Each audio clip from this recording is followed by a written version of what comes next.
Youth Congress നേതാവ് ഷുഹൈബ് വധക്കേസിൽ വിചാരണ കോടതി മാറ്റണമെന്ന പ്രതികളുടെ ആവശ്യം ജില്ലാ കോടതി തള്ളി. നേരത്തെ വിചാരണ നടന്ന അതേ കോടതിയിൽ തുടർന്ന് വിചാരണ നടക്കും. അർജുൻ കല്യാണ വിവരങ്ങൾ നൽകും. അർജുൻ, ഇപ്പോൾ വിചാരണ മാറ്റണമെന്നുള്ള ആവശ്യം പ്രതികൾക്ക് ഇപ്പോൾ തിരിച്ചടിയാകുന്നത് കോടതി അംഗീകരിച്ചിട്ടില്ല. എന്താണ് ഇപ്പോൾ മനസ്സിലാക്കാനാകുന്നത്?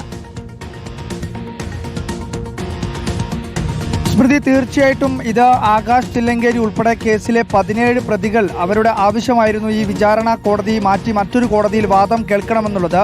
എന്നാൽ ഇപ്പോൾ ജില്ലാ കോടതി ഈ കാര്യത്തിൽ ഒരു വിധി പ്രസ്താവിച്ചിരിക്കുന്നു.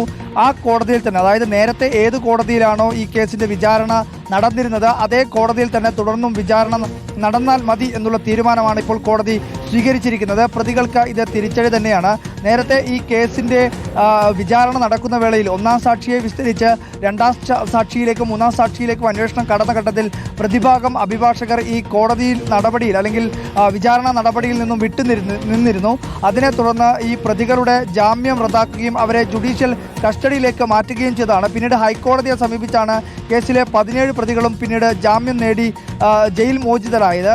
അതിനുശേഷമാണ് ഈ പറയുന്ന രീതിയിൽ ജില്ലാ കോടതിയിൽ ഈ വിചാരണ കോടതി മാറ്റണമെന്നുള്ള പ്രതിഭാഗത്തിൻ്റെ ആവശ്യം ഹർജിയായി വരികയും ആ ഹർജി ഇപ്പോൾ വിധി പ്രസ്താവം നടത്തുകയും ചെയ്തിരിക്കുന്നത്. എന്തായാലും ഇതിനകത്ത് പ്രതികൾക്ക് തിരിച്ചടി തന്നെയാണ് സംഭവിച്ചിരിക്കുന്നത്. ആകാശ് തില്ലങ്കേരി ഉൾപ്പെടെയുള്ള പ്രതികൾക്കാണ് ഇപ്പോൾ ഈ കേസിന്റെ ഭാഗമായി പ്രതികളുടെ ആവശ്യമാണ് ഇപ്പോൾ കോടതി തള്ളിയിരിക്കുന്നത്.